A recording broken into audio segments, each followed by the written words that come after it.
నామానికి వందనాలు. ఈ పగటి వేళారాధనలోకి వచ్చి కూర్చోవడానికి దేవుడు కల్పించిన భాగ్య తరగతిని బట్టి దేవునికి స్తోత్రం. మీ అందరికి కూడా ఈ పగటి వేళారాధనకి నేను ఆహ్వానం పలుకుచున్నాను. దేవుడు మీ అందరిని కూడా బలపరిచి శక్తిపరిచి దేవుని యొక్క రెండంతల ఆత్మశక్తితో నిలబెట్టి తీరడానికి కృపావాత్సల్యం దయచేయును గాక. ఈ పగటి వేళ దేవుని యొక్క సన్నిధిలో ఆరాధనలో రావడం మనకి కలిగి వచ్చిన భాగ్యం. అది ఎందరో మరణ పడకలో ఉన్నప్పుడు నీవు పొద్దున లెగిచి ప్రార్థన చేసి దేవుని యొక్క సన్నిధికి రాగలిగేటట్టుగా ఉన్న కృపావాత్సల్యం దేవుడిచ్చి తీరింది. దేవునికి ఎరగక ఏమీ మన జీవితంలో జరగదు. అన్నీ ఎరిగిన దేవుడు. అందుకే బైబిల్ ఆయనని సర్వశక్తివంతుడని ఎల్ షదాయ్ అని పలుకబడుచున్నది. ఆ దేవునికి ఉన్న గొప్పతనం ఆయన అన్నిటిని కూడా అర్థం చేసుకోగలిగిన దేవుడు, అన్నిట్లో కూడా చాలైన దేవుడు, అన్నిట్లో కూడా దేవుడు సహాయకుడైన దేవుడు. అలాంటి యొక్క మహా గొప్ప దేవుని సేవించి తీరడానికి, ఆరాధన చేసి తీరడానికి దేవుడు మనందరికీ కల్పించి ఉన్న ఈ మంచి సందర్భాన్ని బట్టి దేవునికి స్తోత్రం. ఈరోజు మనం చదువుకున్న వాక్య భాగం సంఖ్యాకాండం 25వ అధ్యాయంలో నుండి మనం చదవడం జరిగింది. సంఖ్యాకాండం 22వ అధ్యాయంలో నుంచి మనం చూడగలిగి తీరితే అద్దికి ప్రవక్తను ఉపయోగించి ఇశ్రాయేల్ ప్రజల మీదకి ఏం తీసుకొచ్చి తీరడానికి, శాపాన్ని ప్రకటించుకు తీరడానికి ప్రజలను ఎన్నుకున్నారు. కానీ వాటి యొక్క పని ఏవి జరిగి తీరలేదు. ఈ పగటి వేళ దేవుని యొక్క బిడ్డలుగా మనం అభిమానం చెంది తీరొచ్చు. ఏ సాతాను క్రియ మనం మీద ఏమై తీరదు, ప్రభుత్వం చేసి తీరదు. సాతాను నిన్ను శపించడానికి ప్రయత్నం చేసినవన్నీ ఆశీర్వాదంగా మారి తీరుతాయి. సాతాను జీవితాన్ని లోపర్చుకోవడానికి చూస్తే నువ్వు వాటన్నింటిపై గెలుపు సాధించుకొని చేయగలుగుతావు. సాతాను నీ కుటుంబం మీద దాడి చేయడానికి ప్రయత్నం చేసుకొచ్చినప్పుడు నువ్వు భయపడాల్సిన పరిస్థితి లేదు. నిన్ను ఇంటి చుట్టూ దేవుడు వేసిన కంచి ఉన్నది కాబట్టి ఏ కీడు నీ దరికి రాదు, ఏ అపాయం నీ గుడారములోకి రాదు, ఏ రీతి కలిగిన దుష్ప్రవర్తన నీ ఇంటి గమని దగ్గరికి రాదు. అందుకే కీర్తనకారుడు చెప్పిన మాట, యెహోవా నా కేడము నా బలమై ఉన్నది కాబట్టి, నా ఆశ్రయ దుర్గము నా ఆశ్రయ పట్టణమై ఉన్నాడు కాబట్టి, నన్ను నడిపించుకున్న నాయకుడై ఉన్నాడు కాబట్టి, నన్ను నడిపించే విధానము ఆయన నన్ను నడిపించుచున్నాడు కాబట్టి నా జీవితంలో ఏ రీతి కలిగిన లోటుపాటు జరగదు, ఏ రీతి కలిగిన కీడు జరగదు. కారణం ఆయన కంచి మీద ఉంది కాబట్టి. హల్లెలూయా. అందుకే చాలా మంది దేవుని యొక్క బిడ్డలు 22, 23, 24, 25 చదివినప్పుడు చాలా భయపడి పోతారు. కారణం మా మీదకి సాతాను దాడి చేస్తారు. అందుకే కొందరు బళ్ళు తోలేటప్పుడు నిమ్మకాయలు కట్టుకుంటే దాని మీద తొక్కి, నేనైతే తొక్కించుకొని వెళ్తాను. ఏమైనా వస్తే అనుకున్న వాళ్ళ మీదకి వస్తుంది, మనలాంటి వాళ్ళ మీద అలాంటివి రావు. ఏ సాతాను క్రియం అనేది మీద ఏం చేయదు, ఏ రీతి కలిగిన ప్రభుత్వం చేయదు. ఏ నల్ల పిల్లి దాటికి వెళ్ళినా, ఏ తెల్ల పిల్లి దాటికి, ఏ సింహం దాటికి వెళ్ళినా, ఏ కోతి దాటికి వెళ్ళినా నాకు దాని మీద భయం లేదు. కారణం ఏంటిది అంటే నన్ను ఎల్లప్పుడూ వీక్షించుచున్న, ఆశీర్వదించుచున్న దేవుడు ఉన్నాడు కాబట్టి ఆ విషయంలో నాకు ఏ రీతి కలిగిన దిగులు లేదు. అందుకే దేవుని యొక్క బిడ్డలు భయపడి బతకడం కాదు, దేవుని యొక్క బిడ్డలు భక్తితో బతికి తీరాలి, దేవునికి సేవించుకు తీరేంతటిగా ఉండి తీరాలి. ఈరోజు మనం చదివినది 25వ అధ్యాయం. 25వ అధ్యాయములో మనం చదవగలిగిన మాట, దాని 8వ వచనాన్ని ఒకసారి చదవండి. 7వ వచనం నుంచి కిందకి చదివితే, యాజకుడైన అహరోను మనవడును ఎలియాజరు కుమారుడైన ఫినోహాను అది చూచి సమాజం నుండి లేచి ఈగను చేత పట్టుకొని ఇక్కడే చెప్పాలి. కొన్ని మనవడలు ఆత్మీయులుగా ఉన్నందుకు దేవునికి స్తోత్రం. అర్థం కాలేదు కనుక నాన్న బాగుంటే మనవాళ్ళు మంచి అభిషక్తులుగా వచ్చి తీరగలిగి తీరుతారు. ఈ పగటి వీళ్ళు అర్థం చేసుకు తీరాలి. దేవుని యొక్క బిడ్డల యొక్క కుటుంబ తరగతి ఎప్పుడు ఏమై తీరేది, ఆశీర్వాదానికి త్రోవై ఉండి తీరాలి.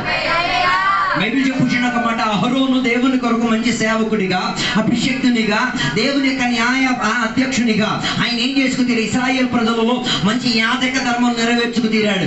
నా తాతగారు మంచి యాజక ధర్మం నెరవేర్చాడు కాబట్టి మనవుడు ఏమై తీరాడు, దేవునికి పనికొచ్చే పాత్రునిగా నిలబడగలిగి తీరాడు. అలాగే పగటిని అర్థం చేసుకొని నీ మూలంగా నీ సంతానం దీపింపబడి తీరాలి, నీ మూలంగా నీ పిల్లలు దేవునికి సేవించి తీరాలి, నీ మూలంగా నీ పిల్లలు దేవుని నామాన్ని లేవనెత్తుకు తీరాలి, నీ మూలంగా నీకు కలబోయే మనవళ్ళు మనవరాళ్ళు ఏమై తీరాలి, దేవుని కొరకు ఈట పట్టుకునేవాడిగా నిలబడి. నాకు ఈ కుమారుడు బాగా నచ్చింది. కారణం ఏంటో తెలుసా, ఇశ్రాయేల్ ప్రజల మధ్యలోకి ఏం వ్యాపారించి తీరేది, పాపం వ్యాపారించుకు తీరేటది. అందుకే మొన్న నేను చెప్పాను, ఇశ్రాయేల్ ప్రజలకి శపించడానికి ఎవరిని తీసుకొచ్చారు, బిల్యామును. బాలాకు అతిగా ఏమిచ్చి డబ్బు ఇచ్చేసుకొని ఖరీదించుకొని తీసుకొచ్చాడు. ఆయన వచ్చి ఆ శపించడానికి పలికే ముందుగా ఆశీర్వాదం రిలీజ్ అయిపోయింది. మాటలో సాతాను ఓడిపోయాడు అనుకుని ఆయన ఊరికనే తోక ముడుచుకొని వెళ్ళలేదు. ఆయన చూసుకున్న ఎన్నుకున్న విధానం ఏంటో ఏ రీతిగా ఇశ్రాయేలీయులను పడగొట్టి తీరాలో దానిని ఆయన ప్రయత్నం పడి తీరాడు. అందుకే దాని 24వ వచనంలో చదివినప్పుడు దాని 2వ వచనం చెప్తున్న ఒక మాట, బాలాకు ఇశ్రాయేల్ ప్రజలు నివసించిన గుడారం వైపు తేరి చూశాడు. ఒకసారి చదవండి 24 2వ వచనం. కన్నులెత్తి చూచినప్పుడు దేవుని ఆత్మ అతని మీదకి వచ్చెను కనుక అతడు ఉపమాన రీతిగా ఇట్లనెను, దయాలు కుమారుడైన బిలాముకు వచ్చిన దేవోక్తి, కన్నులు తెరిచిన వారికి వచ్చిన దేవోక్తి. చాలు, అక్కడ చదివిన మాట ఇశ్రాయేల్ ప్రజల యొక్క గుడారాలకు ఏం చేశాడు? తేరి చూశాడు. ఈ పగటి వేళ అర్థం చేసుకో, నీ నివాసం వైపు నిన్ను శపించి తీరడానుకున్న మనుషులు నిన్ను చూచి తీరుతున్నారు. దాని అర్థం నీ గుడారాల నుంచి కొన్ని కనబడి తీరాలి, వినబడి తీరాలి, కొన్ని అద్భుతాలు జరిగి తీరాలి. ఏదో ఉన్నారో లేదో నాకు తెలియట్లేదు. నీ ఇంటిలో దేవుడు నివసించుచున్నాడైతే, నీ ఇంట్లో సత్యవాక్యం ప్రకటింపబడుతున్నదంటే, నీ ఇంటిలో ఆత్మశక్తి వ్యాపరించి తీరుతున్నాడైతే, తేరు చూచి తీరడానికి సాతాను ఎప్పుడు కన్ను రెడీగా చెట్టు. కొన్ని ఇళ్లలోకి మనం చూడలేము. మరి మీ ఎలాంటి ఇల్లు మీరే సంప్రదించుకోండి. నా ఇంటిని తేరి చూస్తే, నా ఇంటిలోంచి తేరి తీసేటప్పుడు సాతానికి ఏం కనిపించేది? ఆత్మీయత కనబడి తీరేది, ఆత్మాభిషేకమే కనబడి తీరేది, సత్యవాక్యమే కనబడి తీరేది. కొన్ని ఇళ్లలోకి తేరి చూస్తే సినిమా, కొన్ని ఇళ్లలోకి తేరి చూస్తే శిఖారులు, కొన్ని ఇళ్లలోకి తేరి చూస్తే లోకంలో ఉన్న పద్ధతులు, కొన్ని ఇళ్లలోకి తేరి చూస్తే ప్రార్థనలు. ఓ లార్డ్, దానికన్నా దౌర్భాగ్యం ఇంకేం లేదు. ఓ లార్డ్, తేరి చూచినప్పుడు ఇశ్రాయేల్ ప్రజల్లో ఏముంది? ఆరాధన ఉంది. ఇశ్రాయేల్ ప్రజల న్యాయములు అద్భుతాలు ఉన్నాయి. ఇశ్రాయేల్ ప్రజల మధ్య ఏముంది? ఐక్యత ఉంది. ఇశ్రాయేల్ ప్రజలు ఏముంది? పాటలు ఉంది. ఇశ్రాయేల్ ప్రజల మధ్య ఆరాధన ఉంది. ఇశ్రాయేల్ ప్రజల వాక్య ధ్యానం ఉంది. ఇశ్రాయేల్ ప్రజల మధ్య ఏముంది? దేవుని యొక్క మందాసం ఉంది. ఇశ్రాయేల్ ప్రజల మధ్య ఏముంది? దేవుడిచ్చిన మేఘస్తంభం ఉంది, దేవుడిచ్చిన అగ్ని స్తంభం ఉంది. ఇవన్నీ సాతాను తేరి చూడగలిగాడు. ఓ లార్డ్, అందుకే బైబిల్ చెప్తున్నాడు, సాతానుకి ఏం చేయకూడదు, ఆడు తేరి చూసేవాడు. యోబు తన కుటుంబాన్ని తేరి చూశాడు. దానిని బట్టల కొట్టుకు తీరడానికి ఉపయోగించుకోవాల్సిన సకల మార్గం ఎంచుకున్నాడు. అందుకే బైబిల్ చెప్పే మాట, సాతానికి దేవుడు అడిగిన ఒక మాట, లోకమంతా తిరిగేసి తిరిగి వచ్చాడు, కానీ ఎక్కడ ఏం చేయలేకపోయాడు. ఓ లార్డ్, నీ గుడారం సరైనదైతే, నీ గుడారం దేవునికి అర్పింపబడినది అయితే, నీ గుడారం బేతేలైతే, నీ గుడారంలో యెరూషలేములో ఉన్న శక్తి దిగగలిగి తీరితే, నీ గుడారంలో దేవుడు ఇచ్చిన విడుదల జరిగి తీరితే, తేరి చూడడానికి సాతాను తేరి చూడలేదు.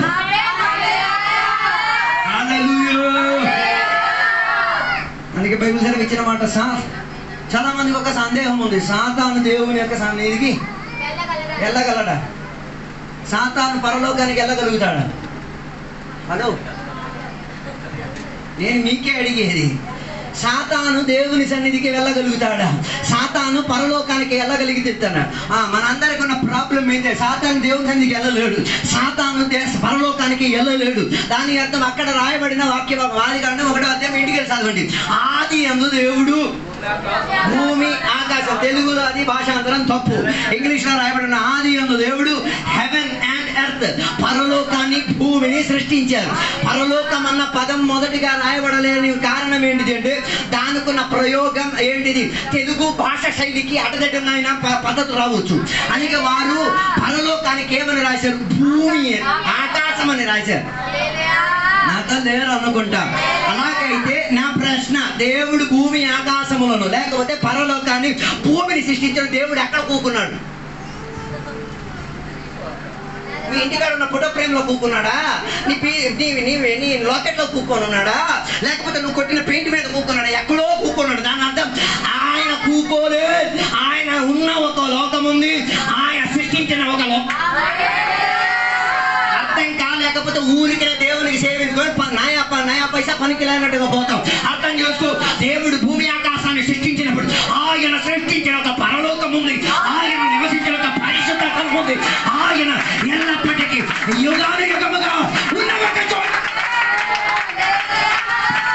అక్కడ నుండే ఆయన భూమి ఆకాశం సృష్టింపబడిన గాక.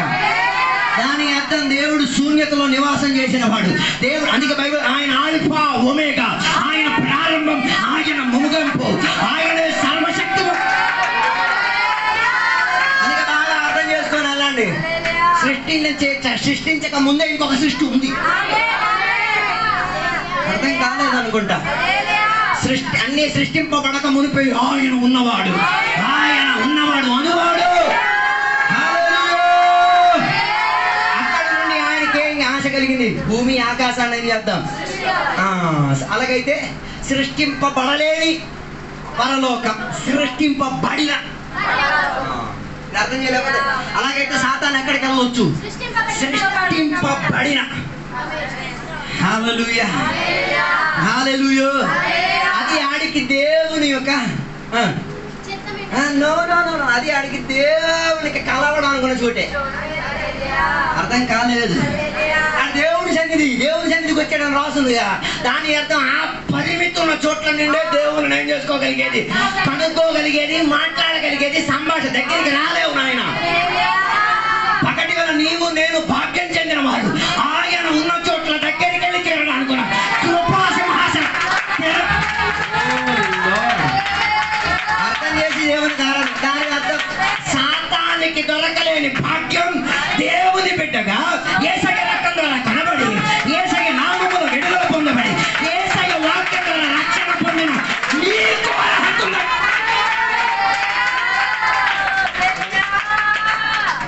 ఎందుకు మీరు చర్చికి వస్తున్నారు? ఎందుకు మీరు బైబిల్ చదువుతున్నారు? ఎందుకు నీ ఆట పాట అని చేస్తున్నారు? ఏదో ఒక విధానం ఎక్కడికి వెళ్ళిపోవాలి. ఈ మాయా మాట్లాడినట్టు మోసపోతావు. నువ్వు వెళ్ళలేవు పరలోకానికి. బైబిల్ చెప్తున్నమాట ఆయన రావాలి, నెత్తికి తీసుకెళ్ళాలి. బైబిల్ దానికి చెప్పిన పదం రాప్చర్. దాని అర్థం అకస్మాత్తుగా ఎవరికి తెలియని ఒక మహత్వంగా ఆయన వస్తాడు, పక్కన చేస్తాడు, ఎదుగువాడు. అదే కదా ఎవరికి జరిగింది? ప్రవక్తకి జరిగింది. ఆయన ఆరోహణమై తీరడానికి రెడీగా ఉన్నాడు. తోటి శిక్షకుడు రే నాయన, నేను ఆరోహణమైనప్పుడు నీకు దొరికిద్దు రెండంతలు. ఆయనకి రెండంతల ఆశీర్వాదం ఇక్కడ దొరికింది. మనం పరలోకానికి ఆరోహణమైనప్పుడు నీకున్నవన్నీ దేవుడు తీసుకుని వెళ్ళినప్పుడు నీకున్న బట్టలు, అలంకారాలు, వస్త్రాలు దోసుకోవడానికి వేరే వాళ్ళు ఉంటారు. ఆ కేటగిరీలో నువ్వు ఉండొద్దు. దాంట్లో కోసమే ఉండేది. పాస్టర్ గారు విశ్వాసం అందరూ పెరిగి వెళ్ళిపోతారు. నేను బట్టలు పట్టుకోవడానికి రెడీగా ఉంటారు. ఓ బాబు వడ్ల వ్యాపారం కోసం తిరుగుతున్నాడు. నువ్వు నీతోనే నేను మాట్లాడేది. నాయన యేసయ్య కొరకు జీవించు, పరిశుద్ధతగా జీవించు, ఆరోహణమైన వెళ్ళి తీరడానికి. అందుకే పాట రాసిన బలరు మట్టి కోసం మాణిక్యాలు విడిచిపెట్టి పెట్టనాయన. అది నా సంపద, అది నా ఆస్తి. నువ్వు పట్టుకుని కూర్చున్నావు, ఏం సాధించలేవు. దాని అర్థం గుడారం తట్టు ఎవరు చూస్తున్నారు? సాతానుడు చూచి తిరుగుతున్నాడు. ఇశ్రాయేలు గుడారంలో చూచినప్పుడు వారికి ఆరాధనలు అన్నీ ఉన్నాయి. కానీ వీరి మధ్యలోకి ఏం పంపించాడు తెలుసా? ఆ అక్రమమైన విషయాలను పంపించడం మొదలెట్టి తీరాడు. అందుకే జరిగిన మాట ఏంటో తెలుసా? వీరు దాన్ని మొదలెత్తి అని చెప్తున్న మాట. ఇశ్రాయేలు ప్రజలు దేవుని యొక్క దృష్టిలో ఏం చేయడానికి ప్రారంభించి తీరారు? ఓ లార్డ్. దాని అర్థం ఇంటికాడ కూర్చొని ఇంకొక అమ్మ లైన్ వేశారు. చెప్తే వీరైపోతారు. ఇంటికి కూర్చొని ఆడేమైంది? ఇంటికి వచ్చేసింది. ప్రైజ్లో ఆగిపోయింది. నాతో లేరు అనుకుంటా, అందరు ఎక్కడెక్కడో ఉన్నారు అనుకుంటా. వాళ్ళు మోయాబీ స్త్రీలు. వాళ్ళకి వీళ్ళకి తేడా ఏంటిది? దేవుని పిల్లలకి అన్యులకి తేడా ఏంటిది? దేవుని పిల్లలకు చూస్తే దేవుని పోలిక కనబడతాయి, అన్యులు చూస్తే దేవుని పోలిక కనిపిస్తాయి. ఏమైనా డౌట్ ఉంటే వ్యాఖ్యానం పరిస్థితి చెప్తా. హలో, దేవుని పిల్లలు పెయింట్ కొట్టరు, గోడకి కొడతారు. కొందరికి ఒళ్ళల్లా పెయింటే. మళ్ళీ దేవుని పెట్ట ఎందుకమ్మా మానవ మూతికి మగవాళ్ళు కూడా తయారు కంటికి రాసుకోవడానికి. ఉన్న అందం సాలదా? అరిగిన సిరిగిన బట్టలు వేసుకుంటారు. సమంగా పట్టుకోవచ్చు కదా. చెడ్డీలు కిందకి దిగిపోయాయి. ఏం లేవా? చెప్పలే. అయిపోయింది. హలో, ఒక పక్క పరిశుద్ధత చెంది, ఒక పక్క దేవునికి కనపడి, ఒక పక్క మంచి వేషభూషణతో బైబిల్ చెప్తున్నమాట. ఇశ్రాయేల్ ప్రజల యొక్క బట్టలు అరగలేదు, చెరగలేదు. వారికి ఉన్న ఆ శరీరం పెరుగుతున్న కొద్దిగా వస్త్రం కూడా ఏమైతీరింది? పెరగడానికి అది ఆశీర్వాదం చెందిన బట్టలు. అలాగైతే దేవుని బిడ్డలు యేసుకు తినడానికి ఒక ప్రణాళిక ఉంది. ఊర్లో ఉన్న డెకరేషన్ మొత్తం దేవుని బిడ్డ ఏం తెలియదు. వేసుకుంటే లోనికి మోయా విసిరి దూరింది అన్నంతం. యేసు నామములో మోయాబు స్త్రీలు మోయాబు దేశానికి చెందిన శక్తులు ఏమున్నా ఈ పగటి వేళ శరీరము నుంచి ప్రాణం వేరే తీయనట్టుగా, శరీరము నుంచి ఆత్మ వేరే తీయనట్టుగా బయటికి వచ్చి తీయనుగాక.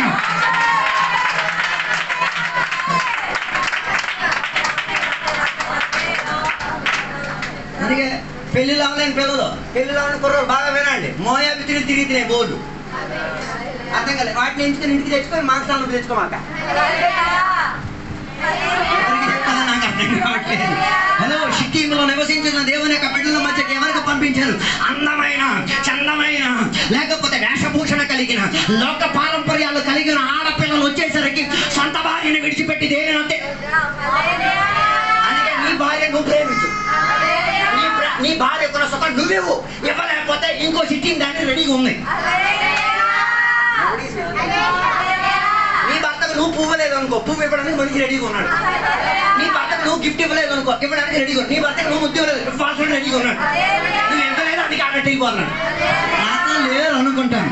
హలో, ఈ పగటి వేళ నీకున్నది నువ్వు దక్కించుకు తీరాలి. నీ పిల్లలు నీకున్నది, నీ ఆస్తి నీకున్నది, నీ భర్త నీకున్నది, అది నీ శరీరం ఎవరో దోచుకుంటారో కాదు. దానికి గుడారం రెడీ చేసుకో. నీ గుడారంలో ప్రార్థనతో వినబడాలి, నీ గుడారంలో ఉపవాసంతో వినబడాలి, నీ గుడారంలో దేవునికి స్తోత్రం చేసేది, నీ గుడారంలో ప్రార్థన, నీ గుడారంలో ఆత్మీయుల సమావేశం, నీ గుడారంలో ఆత్మీయులకి విందు చేయాలి. ఆడికి అర్థమైపోయింది. ఓ లార్డ్, ఆడపిల్లలు వచ్చి ఇశ్రాయేల్ ప్రజల మధ్య ఏం చేశారు? దుష్టతను వ్యాపారం. రెండోది, ఆడపిల్లలు వచ్చి వీరి ఆరాధన విధానాన్ని, మై గాడ్ ఏం చేశాడు? నిన్నది శుద్ధి మహిమ, ఇప్పుడు బయలుదేవుడు శుద్ధి మహిమ. నిన్నటి వరకు పాట, మరి వెళ్ళిపోయినాడు. పాట వినండి. మొన్నటి యేసు దేవుని ఆరాధికులం పువ్వులు వేసుకున్న వాళ్ళ ఆదర పాట మారిపోయింది, ట్యూన్ మారిపోయింది. అయ్యో, విగ్రహారాధన వారి మధ్యలోకి వచ్చి తీయండి. మూడోదిగా, ఇశ్రాయేల్ ప్రజలు పాపం చేసిన నాయకులు ఒకటి దాన్ని కొని మూసారు. ఓ లార్డ్, చాలా మంది చేశారు. అయ్యా, మీ సిటీలో మీ విశ్వాసం తగ్గిపోతుందా? తగ్గుతారు నాయన. కారణం ఏంటిది? నాయకులు మంచి బాధ చెప్తున్నారు. బాధ చెప్పినప్పుడు సిరగాల్సింది సిరిగిద్ది, అరగాల్సింది అరిగిద్ది, నొప్పటాల్సింది. ఓ లార్డ్, ఇక్కడ ఊరుకునే ఛాన్స్. నేను దీనికోసం ఏం చూడలేదు. ఇందులో నువ్వు వేసినా వేయకపోయినా ఆడు ఉండాలి నువ్వు.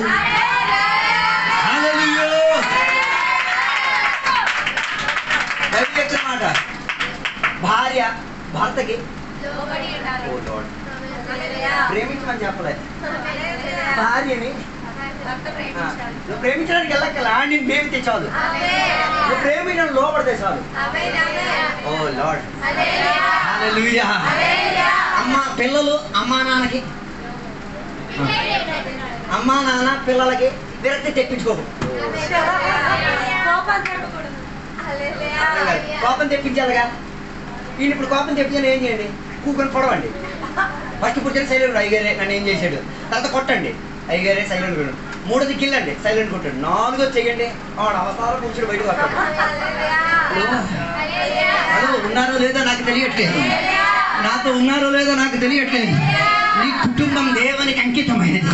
నీ ఇంటిలో దేవునికి ఘనత వచ్చి తీరాలి. అక్కడ ఆరాధన దేవునికి జరిగి తీరాలి. అందుకే భర్త సరి లేకపోతే ఫ్యామిలీ మొత్తం అడ్డదడం అయిపోద్ది. ఇంటికి యాజకుడు ఎవడు? అది అన్నయ్య అయితే అన్నయ్యకి నా 10 ఇవ్వాలి. నాన్న లేరా, అన్నయ్య ఉంటే అన్నయ్యకి ఆ 10 ఇవ్వాలి. మరి అంతేది.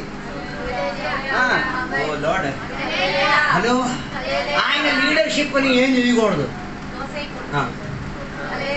ముందు పుట్టాడా? ఒక్క నిమిషం ముందు పుట్టినాడు అన్నయ్య. అర్థం కాలేదు. 0.5 సెకండ్స్ ముందు పుట్టిన అన్నయ్య అన్నయ్య.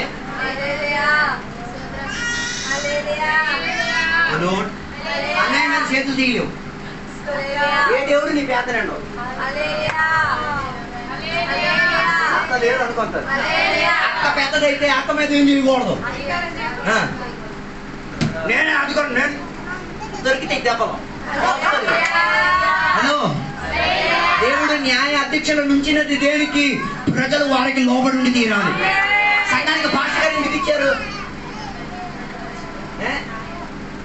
ఆడు రాజా ఆడు, పాడు రాజా పాడు కోసమా?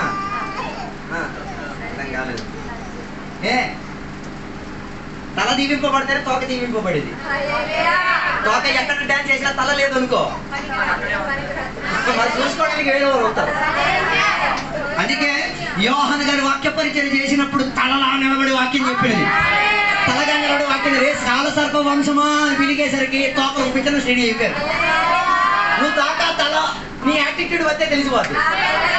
మా వాక్య సందేశం నీ యాటిట్యూడ్ ని బయలుపోద్ది. నువ్వు తోక అయితే తోక ఆడించుకొని బిల్డప్ చూపిస్తావు, నువ్వు తల అయితే విధాత చూపించుకొని దేవుని దగ్గర లోపడతావు. నువ్వు తోకో తల నువ్వే నిర్ణయం చేసుకో. యేసు నామం నువ్వు తలగా మారి తీరుగా, తోక తలమై తీరాలి, తల తోక అయితే రాలి. హలో, ఇంట్లో నాయకత్వం జరగాలి. నాన్న ఉంటే నాన్న, అన్నయ్య ఉంటే అన్నయ్య, అక్క ఉంటే అక్క. అక్క ఉన్నదని చెప్పి తమ్ముడు పాస్టర్ అయ్యాడు చెప్పి అక్క వచ్చి పెరుగుతుంది చేయకూడదు. అర్థం కాలేదండి. తమ్ముడు పాస్టర్ అయ్యి ఉంటాడు, అక్క గౌరవించాలి. అది ఏ అక్క అయినా ఏ చెల్లి అయినా. ఉన్నారో లేదో నాకు తెలియట్లేదు. అందుకే నాయకులు మనం కన్ను మూయకూడదు. ఎక్కడైనా తప్పులు జరిగితే, దేశంలో జరిగితే, హలో దేశంలో జరిగితే మనకెందుకులే, నువ్వు ఆడితో సంబంధం అలా చెప్తే నీకు అర్థం కాదు. ఊర్లో ఉన్న ఎవడో పెద్ద మనిషి వ్యభిచారం చేసేసి 2 పెళ్ళిళ్ళు చేసుకుని కాపురం నువ్వు చెప్పలేదు అనుకో, ఆడు తెలియచేసాడు, నువ్వు తెలిసేసావు. ఇప్పుడు కైతోడని చెప్పండి, నువ్వు పుడతాదో లేదో.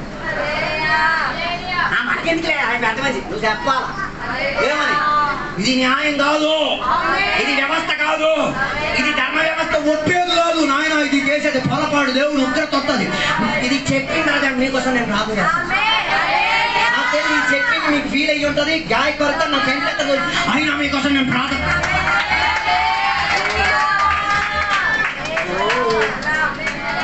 లేకపోతే అరణ్యం కాడ స్వార్థ చెప్పిన ఆయన ఊరికి వచ్చేసి డైలాగ్ చెప్పాలా? ఆడెక్కడో చెప్పేస్తే పోలే, ఆయనకు అర్థం లేదు, నేను చెప్పి తీరాలి. అర్థం కాలేదు. పాస్టర్ గారు ఈ సంఘానికి మాత్రం పాస్టర్ కాదు, ఈ రాయగడ పట్టణానికి పాస్టర్. దానికి అర్థం చేసుకోవాలి. ఫినాహాస్ గురించి చదవాలి. ఫినాహాస్కి ఏం తలనొప్పి వచ్చింది? అత్యాచారం జరిగిన వెంటనే ఈట తీసాడు, ఏం చేసేది?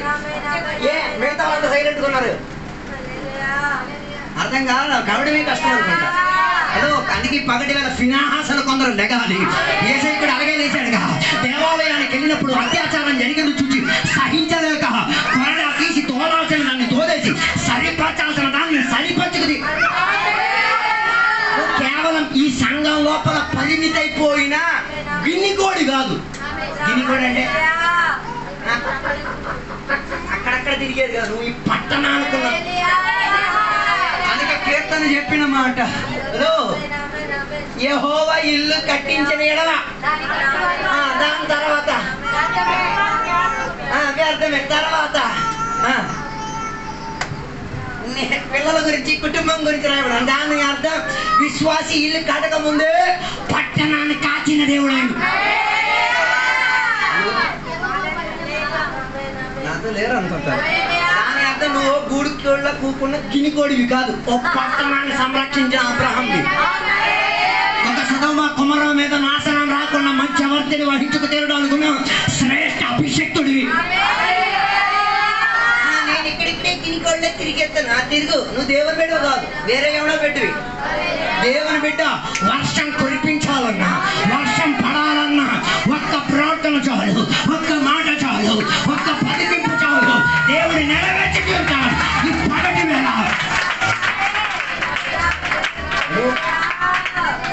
నువ్వు ఒక ఊరిలో ఉన్నావంటే ఆ దేశానికి నీ మూలంగా విడుదల జరుగుతాయి. లేకపోతే తప్పిపోయిన కుమారుడు మూట కట్టుకొని ఏడుకో వెళ్ళాడు, ఏం ఆడుకొని వచ్చింది. మరి నువ్వు వెళ్ళింది అక్కడి చోట్ల నుంచి కా తిరిగి అక్కడికి ఏం చెయ్యాలి? అందుకే అక్కడ కరువు తెప్పించింది. దేశం కరువులోకి వెళ్తున్నదంటే ఎవరి ప్రాబ్లం? ఇంటికి మీరు చదవండి. మొదటి దినవృత్తాంత పుస్తకాలు ఇంటికి వెళ్ళాను. మీరు కానీ మీ పాపములు ఒప్పుకొని పశ్చాత్తాపడిన ఎడల మీ దేశాన్ని నేనేం చేస్తా? మనమన్నీ ఆశీర్వాదమే. నీ దేశములో క్షేమాభివృద్ధి తెప్పించి తీరుతా, నీ దేశంలో రోగాలు లేకుండా చేసి తీరుతా, నీ దేశం దేవునికి కనపరిచే తీరేగా ఆరోగ్య శైలిగా ఆహారం, అన్నం, పానం, ఆర్థిక మొత్తం నిండుబాటు కలిగి దాని అర్థం విశ్వాసి. నువ్వు మూల కొదిగిపోయే గిన్ని కోడివి కాదు. దేశాన్ని ప్రభుత్వపరిచేది, అధికారాన్ని లోపరిచేది, దేశాన్ని తలకిందులుగా. అందుకే లీడర్షిప్ క్వాలిటీస్ మనకు ఉండాలి. పాపం చేస్తే ఎవడైతే పాస్ గారు అయితే రహస్యం లేదు, అయ్యా మీరు చేసింది కరెక్ట్ కాదు అయ్యా, అందరి సమస్యలే తెచ్చుకో తినుకో. అయ్యగారి దగ్గర అయ్యా నాకు ఒక విషయం చెప్పడం, మీ బాధ కలుతో లేదు నాకు తెలియదు, నిజమో సత్యం అబద్ధం నాకు తెలియదు, కానీ అయ్యా ఇది కరెక్ట్ కాదయ్యా, ఇది పద్ధతి కాదయ్యా, ఇది సరి చేసుకోవాలయ్యా, ఇందులో మార్పు తెచ్చుకోవాలయ్యా, నీ నాయకత్వం గొప్పది, నీ నాయకత్వం ద్వారా మీరు తెల్లగా ఉండి తీరాలి, ఇలా విధేయతుండి చెప్పు. హల్లెలూయా. తర్వాత ఇశ్రాయేలు ప్రజలు కొన్న తప్పితం ఏంటో తెలుసా? 2 పేతురులో రాసిన ఒక గ్రంథం 2వ అధ్యాయం 15వ వచనం మాట, వారు అనీతికి అలవాటైపోయారు. దేనికి? దుర్నీతికి అలవాటైపోయారు. 5వదిగా ప్రకటన గ్రంథం 2వ అధ్యాయం 14వ వచనం మాట, అక్కడ చెప్తున్నది ఏంటో తెలుసా? వారు అందరినీ అభ్యంతర పరిచేవారిగా మారారు. Do not be a hindering block to your family. నీ కుటుంబానికి నువ్వేం కాకూడదు, ఒక అభ్యంతర రాయిగా మారొద్దు.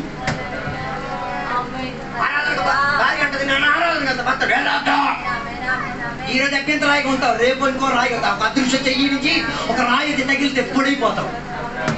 అర్థం కాలేదు. హల్లెలూయా. దానియేలు చూశాడు, విపరీతంగా ఒక పెద్ద బొమ్మను చూశాడు. ఆ బొమ్మ యొక్క ఎత్తు, ఆ విస్తారత, కట్టడలు అన్ని చూసేసరికి ఇది పగిలే ఛాన్స్ లేదు. ఆయన చూడగా అదృశ్యమైన రీతిగా ఒక చేతు నుండి ఒక రాయి వచ్చి వాటి మొత్తాన్ని నేను చేసేది పూలగొట్టికి. దాని అర్థం ఈ పగటి వేళ దుస్తుడికి నువ్వు ఒక అభ్యంతరంగా మారకూడదు. నీ సంఘానికి అభ్యంతరం అనన్యాస పేరు. దేవుడు నీతో మాట్లాడే ఇవ్వమని, మరి నీకేందుకు ఈ గోపులు? ఎవడికో చెప్పాడు ఇచ్చుకోమని, ఆడిచ్చుకున్నాడు, నీకేంది? ఎవరికో దేవుడు కళా దర్శనం ఇచ్చి నీకేవ్వలేదు, పొందుకు తిరగడానికి ఉపవాసం చేసుకో, ప్రార్థన. అదే ఆడికి ఇచ్చాను, నేను కూడా ఏం చేస్తాను? అనన్య సభ్యులతో దేవుడు చెప్పారు ఆస్తులు అమ్మేమని. ఏ కర్మ తావి ఆస్తి అమ్మారు?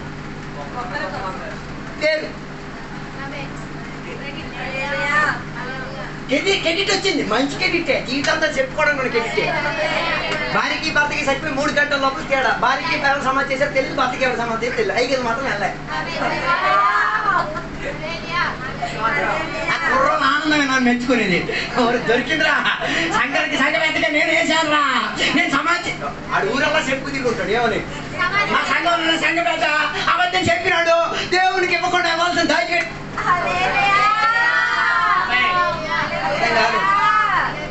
ఈ కొందరు ఉన్నారు కళతో తెచ్చారు, ఇప్పుడు కట్టేస్తారు 3 గోపురాలు. ఏది ఆ వాక్యాలు ఎక్కడ ఉన్న తప్ప ఎప్పుడు వారు గోపురం కనబడలేదు. కట్టించిన వాడికి ప్రోత్సహించాడు. అర్థం కాలేదు అనుకుంటా. హలో, ఉన్నారో లేదో నాకు తెలియట్లేదు. దేవుని యొక్క బిడ్డలారా, నీతో చెప్పలేనిది నువ్వు చేయ. కొందరు ద్రవ్యం ఇచ్చి చేయించేస్తారు సీమోన్ లాగా. నాకు కూడా ఈ కృపావరం ఇవ్వండి, చెయ్యి పెట్టినప్పుడు దురాత్మ ఢుమ్ ఢుమ్ పారిపోవాలా. నాయనా, ఇది అడ్డికి దొరికే వ్యాపార సామగ్రి కాదు, ఇది దేవుని దగ్గర కూర్చొని పొందుకు. అందుకే అభ్యంతర వస్తువుగా మారొద్దు. సంఘానికి నీ మూలంగా కొందరు ప్రార్థన విషయానికి అభ్యంతరం పక్కన కొడతారు. ఎవరు దానియేలు ప్రార్థన చేయడానికి మొదలెట్టేసరికి వీడు జవాబు వచ్చేసింది. ఏ పాశ్చాత్య దేశ ప్రభు వీడు ఏం చేసేసాడు? నువ్వు అడ్డుపరిచి ఉంటారా, ఎన్ని రోజులు ఉంటావు, నేను 21 కూపన్ ముగిస్తా. అందుకే నేను బాగా చెప్తే ఈ ఉపవాసం చేసి కన్నీళ్ళు కాచేవాడు చాలా డేంజర్ కొన్నాడు. ఆట ఆడడం మొదలెట్టాడు అనుకో, నీ తరతరాలను అనుభవించదు. నేను అధికంగా భయపడితే దేవుని తర్వాత ఎవరంటే ప్రార్థన చేసి పోరాడేవాడు, ఉపవాసం చేసి దేవునికి పెరుగుతాడు.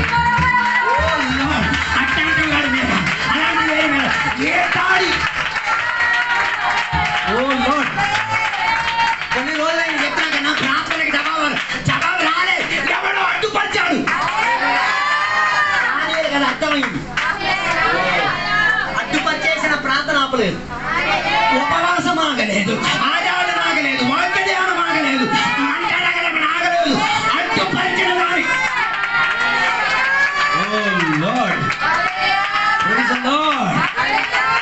ఇశ్రాయేలు ప్రజలను అడ్డుపరిచి తీయడానికి బాలాకని తెచ్చాడు కదా. రేపు బాలాక నీ చరిత్ర ఉండదు, నువ్వు అడ్డుపరిచావుగా, ఇక నీ చరిత్ర ఉన్మూల పరిచి తీయడానికి యేసు నామములో ఈ కాలంలో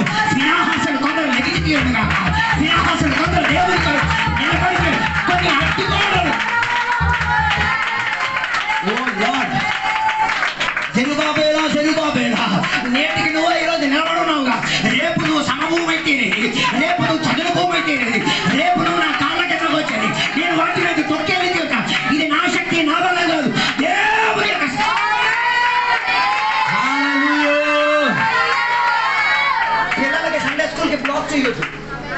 don't block your children for not going to Sunday school. పీవైపీకి పిల్లల్ని బ్లాక్ చేయొద్దు.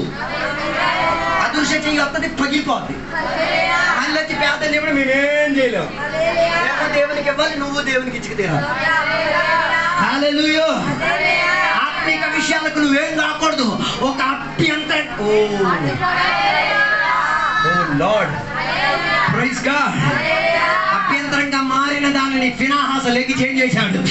ఈటతో పడగొట్టింది. ఏ ప్రజలు పాపం చేసిందో వారి మధ్య ఏం వ్యాపరించింది? వ్యాధి వ్యాపరించింది. ఈట తీయడం, ఈటతో పడవపడడం, వ్యాధి ఆగి తీరింది. ఈ పగటి వేళ ఒక అభిషేకం నీ మీదకి వ్యాపరించి తీరాలి. ఏటి కోసం? ఎదిరించడానికి కాదు, కొన్నింటి బట్టలు కొట్టి తీరడానికి. హల్లెలూయా, ప్రైజ్ గాడ్. మనకి ఇశ్రాయేలు సమాజంలో కొన్ని ఆగిపోయినాయి.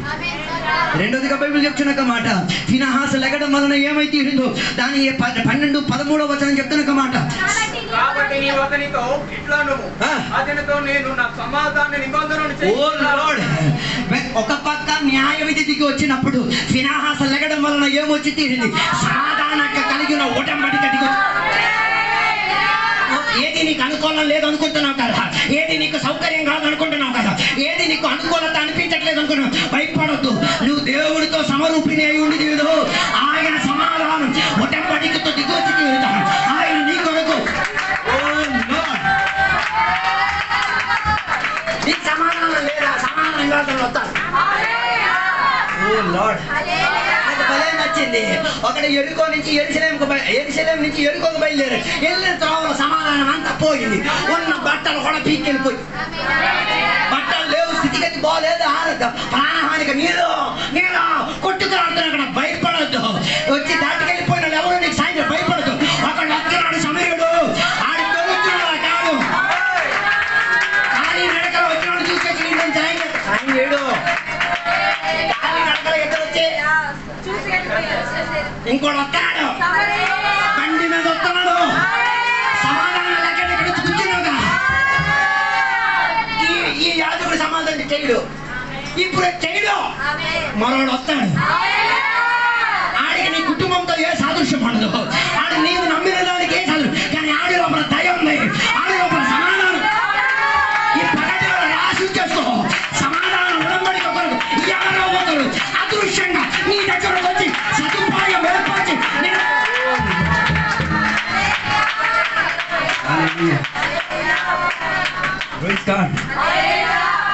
సమాధానం యొక్క ఉడంబడిక అదే నచ్చింది. ఇశ్రాయేలులో సమాధానం లేదు. ఒక పక్క మొత్తం టపటపట చచ్చిపోతున్నారు, మరో పక్క నాయకులకి ఏం చేయాలో అర్థం కావట్లేదు. వీడేమో గేటు కొట్టుకొని ఒకరిని ఏం చేశారు? పొడిచి పడేశారు. దేవుడు చెప్తున్నారు, కరెక్టేనా నువ్వు చేసింది? ఓ లార్డ్, దేవుడు చెయ్యాలని కోరిన దానిని కొన్నింటి దేవుని బిడ్డలు ఆపొచ్చు. అందుకే కదా ఒకటికి చెప్పారు, చచ్చిపోతావు ఈడు క్రికెట్ దేవుడు తట్టు. ఎంత దొరికింది? 15 బోనస్ దొరికింది. 15 బోనస్ దొరికేసరికి ఆట పాట సరదాట. తొలున్న దానికన్నా ఘోర గరాత అక్కడ అయితే ఆయన. హలో, తోటలో ఉన్న చెట్టుకి ఒక్కసారి ఆ ఫలం లేదని అవకాశం దొరికింది. అవకాశం దొరికిందని చెప్పి బిల్డప్ రాజాల తయారయ్యి మాట చరిత్ర తిరగబడిపోద్ది. హలో, ఉన్నారో లేదో నాకు తెలియట్లేదు. అలాంటిని ఉపయోగించుకో, పాటపాఠంగా ఉపయోగించుకో, స్వాత చెప్పడంగా ఉపయోగించుకో. వచ్చి గాలి కూర్చొని కిందికోళ్ళ కూకోవడం కాదు, రాత్రి ఎగరడం నేర్చుకో. నప్పుడు నుంచి అది వరకు చిచ్చి వరకు ఎగురు. లేకపోతే అయ్యగారు ప్రార్థన చేయించేసి ఎగురుతాం. రైతులు చెప్పలేదు, పలం కాసుకో. నీ పొరిగింటాడు, నీ ఎదిరింటాడు, నీ వెనకింటాడు, నేను సతాయితాడు. పనమి నువ్వెందుకు ఆయన మీద ఉపవాసాలు కాలు పెట్టుకుంటే కాల్చి నీకేం పని? పనమి పనం కోసం చూడలేదు. మామిడికాయ తేవట్లాగే కొందరు వచ్చి రాళ్ళు కొట్టేది. ఎందుకు రాళ్ళు కొట్టేది? అది ఇవ్వట్లేదు. ఆ ఇంటికన్నా మనిషి ఒక బాక్స్ రెడీ చేసేది. ఒరే బాబు వచ్చి తీసుకెళ్ళిపోండి, వచ్చి ఎవరైనా రాళ్ళు కొడతారు. నువ్వు ఇవ్వట్లేదు, ఎందుకో కొడుతున్నాడు. ఎవరితో మాట్లాడుతున్నా నాకే అర్థం కావట్లేదు. నీ భర్త ఇవ్వట్లేదు, అందుకే ప్లేట్లు అయిపోతాయి. కరెక్ట్ టైంకి అన్నం పెట్టి కూరలు పెట్టి కరెక్ట్ టైం బట్టలు ఉతికేసి ఇస్త్రీ చేసి పెట్టు. ఆయన క్లాస్లో ఉండాలి. ఎవరికి చెప్తున్నాను?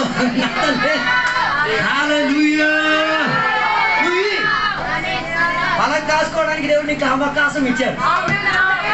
తోటలో ఒకప్పుడు నరికి తేయడానికి గొడ్డలు పట్టుకోవడం లేదు. ఇంకొక సంవత్సరం దీనికి ఆయుష్ ఇస్తా, ఇంకొక సంవత్సరం నీకు నీళ్ళు ఇస్తా, ఇంకొక సంవత్సరం నీకు ఎండ కాయడానికి అవకాశం ఇస్తా, ఇంకొక సంవత్సరం. ఆ ఒక్క సంవత్సరం తిరగబడద్దు, పలక కాసుకో.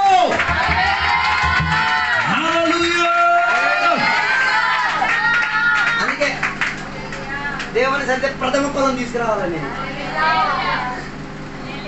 హలో, ప్రథమ ఫలం అంటే ఫస్ట్ ఫ్రూట్ మాత్రం, మిగతా అన్ని తీసుకురావాలి. 5 పిల్లలు 5 ఎక్కడ ఉండాలా? మరి రాలేదంటే మోకాలకి ఏం పని చేస్తున్నావు కదా? అయితే స్కిన్గా ఎమ బ్యూటీగా తయారవుతావు, ఏం ప్రాబ్లం లేదు. కానీ నీ బ్యూటీ తగ్గుతున్న కొద్దికి అవతల బ్యూటీ తగ్గి ఇటు వస్తాను.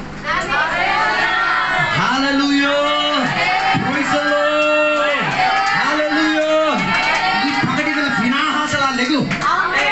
సమాధానం లేని పరివేశంలో సమాధానం కల్పించి తీరే పదం. పడగడను వాడుమో యేసయ్యా చెప్పడానికి ఎవడు? పాడబడతాడు నన్ను వాడుకో తెప్పడానికి ఎవడు? సువార్తీయుడు నోట్లో కడుపులో పుల్లుగా ఉంది, ఎప్పటికి తెప్పడానికి ఎవడు? పుల్లు ఇలా నొక్కి తెచ్చాడు. ఏసి దేవుడు ఏసే తప్ప ఇంకొక దేవుడు మొత్తం వాక్యం అంతా నిన్ను ఎప్పటికి ఎవడు? గోల్డ్ డబ్బులు తీరివారండి సువార్త కాదు.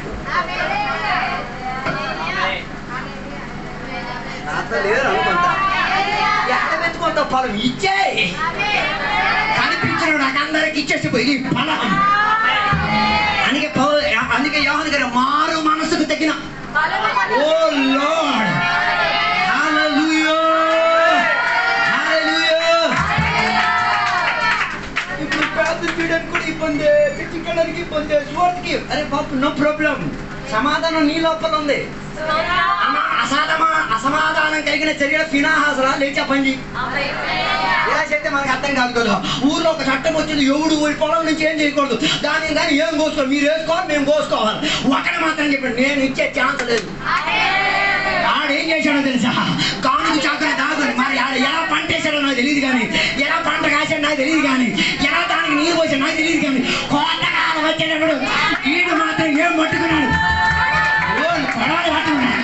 కోసి కోసి కోసి కోసి కోసి కోసి కొడబెట్టాడు. ఎవరికి అర్థం కాలే.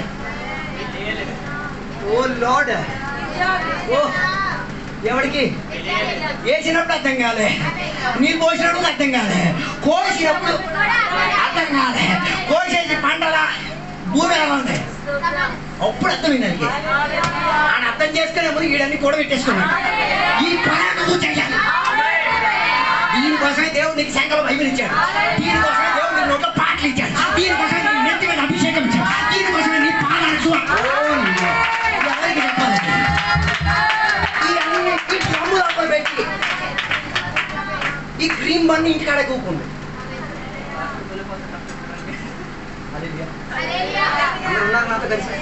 అమ్మ అలా పడుకున్నాను, పడుకోబెట్టమాక. ఓ లార్డ్, చెయ్యట్టు స్వాతంత్రం ఇలా నేను వచ్చేసి ఉన్నాను. హల్లెలూయా, ప్రైజ్ ది లార్డ్. సమాధానం కల్పించండి. పరివేశం నీకు అనుకూలం కాకపోవచ్చు, గిద్యోను లేవు, ప్రార్థనలు కొన్ని నాటు. హల్లెలూయా. ప్రార్థన ద్వారా నాటు, ప్రార్థన ద్వారా కోస్తావు, ప్రార్థన ద్వారా మీరు అలా దాచుకుంటావు. Hallelujah, praise the Lord, praise God. భావించుకోండి, అడిగినోడికి ఇచ్చేయండి. సో టార్చర్ పెడతాం, ఇచ్చే. నీ అత్తగారు టార్చర్ పెట్టి ఇచ్చే. ఎంతకాలం ఓర్పాలాగా రూతులా పక్కన ఏం కావాలా? చాకరీ చేయాలా? చేస్తాను. పందిలో పని చేస్తాను. తర్వాత నా మనవుని పట్టుకొని కూకుంటావులే. అర్థం కాలేదు.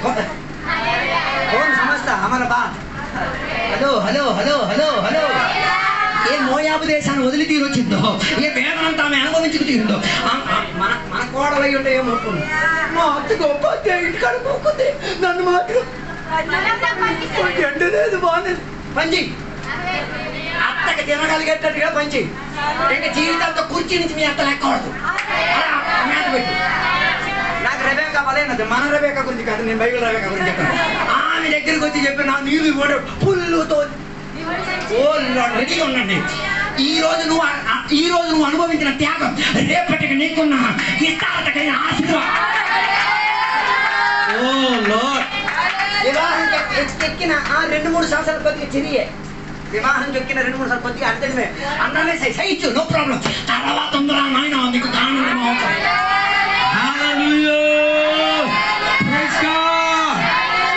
అది అడిగిన వాళ్ళందరికీ భాస్కర్ వాక్యాలతో తిట్టేస్తాడు, తిడితే ఇచ్చి ఫలం ఇచ్చి మరి ఆయన ఆపేస్తాడుగా. నన్ను ఎప్పుడు తిడుతాడు, లేటుగా వస్తాడు, ఇచ్చి టైంకి వచ్చి ఆ స్టేషన్ అంటే మర్చిపోతాడు భాస్కర్. ఇది అడగలేదు, మళ్ళీ గుర్తుపెట్టించేటట్టు లేటుగా వచ్చేది.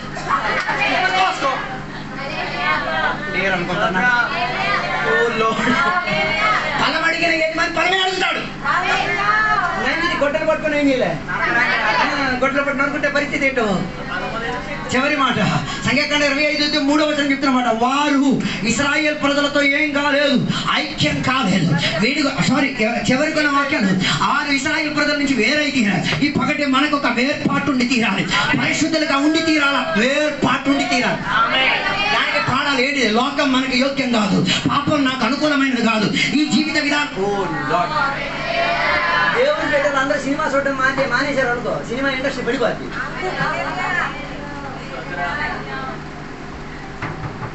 దేవుని పిల్లలు బూత్ బొమ్మలు చూడటం మానేశారు అనుకోండి, బూత్ బొమ్మలు చరిత్ర అయిపోద్ది.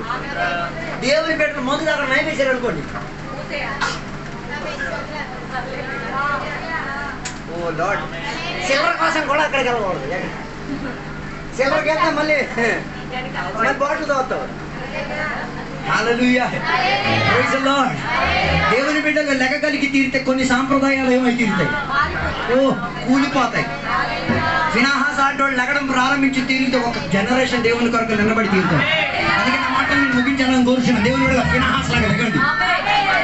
పరిస్థితి నీకు అనుకూలం కావచ్చేమో, పరిస్థితి నీ శక్తికి తోచుకునేది కావచ్చేమో, పరిస్థితి నీ బుద్ధికి తోచలేనిది కావచ్చు, కానీ ఫినహాస్ లాగా వాక్యం కొరకు నిలబడు, అభిషేకం కొరకు నిలబడు, దేవుని సేవకులతో నిలబడు. నీ ద్వారా దేవుడి కార్యం నెరవేర్చి తీరుతాడు.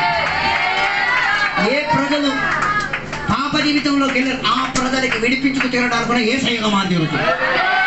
అందుకే బైబిల్ ఫినహాస్ అని యేసయ్యతో పోల్చినట్టుగా కనిపిస్తున్నాను.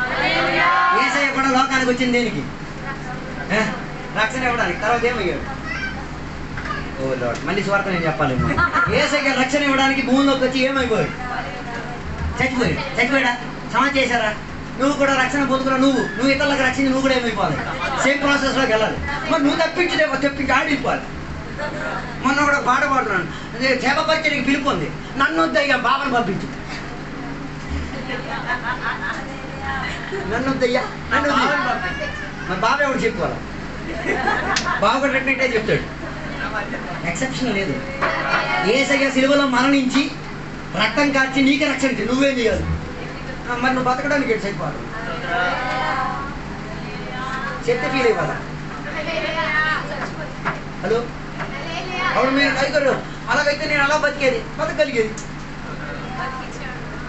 మన్నా కురిపించగలిగే దేవుడే బైబిల్ ఉన్నాడు, నీ కోసం కురిపించలేడా? బట్ట సాడడానికి ఉన్న కెపాసిటీ ఉందా? నూనె లేని అమ్మ ఇంటికాడ ఒక డబ్బాటి నూనె మాత్రమే ఉంది, వెళ్ళి ఏం చెప్పారు ఊరు వాళ్ళందరికి వెళ్ళి సంబంధం ఉండాలి వాళ్ళతో. ఊరు వాళ్ళ దగ్గర ఏ మోటార్ బిందె అడిగితే ఏమెత్తది, తొండలు ఎత్తది. ఆయన బిందెలు అడిగేసరికి ఇదిగో అమ్మ 1 తీసుకో, ఎందుకు దేనికి ఎలా, ఈ యాటిట్యూడ్ మంచిది కాబట్టి. మన దానికి ఎందుకో ఎలా ఎప్పుడు యాటిట్యూడ్ బాలేదు. నా మాటలు ముగించాలనుకుంటున్నాను. అందుకే దేవుని యొక్క బిడ్డలారా ఫినహాస్ లాగా లేకండి. లోకంలో అతిక్రమాలు పాపాలు పెరుగుతాయి, నో ప్రాబ్లం, నువ్వు నిలబడు, నువ్వు దేవుని కొరకు రోషం కలిగి ఉండు, నువ్వు అభిషేకంతో నిలబడు, చేసేవో చేయి, నువ్వు నిలబడు. ఒక జనరేషన్ లోకానికి చెప్పు, ఇదిగో సమాధాన ఉడంబడిక కోసం నేనున్నా, పరిశుద్ధత కొరకు నేనున్నా, ఒక కొత్త ఇశ్రాయేలు ప్రజలకు తయారు చేయడానికి నేనున్నా. ఈ వాక్యాలను దేవుడు మనల్ని కూడా దీవించును గాక. ఇప్పుడు చిన్నపిల్లలకి సాక్ష్యం చెప్పడానికి సమయం, చిన్నపిల్లలు నిలబడతారు, సాక్ష్యం చెప్తే తర్వాత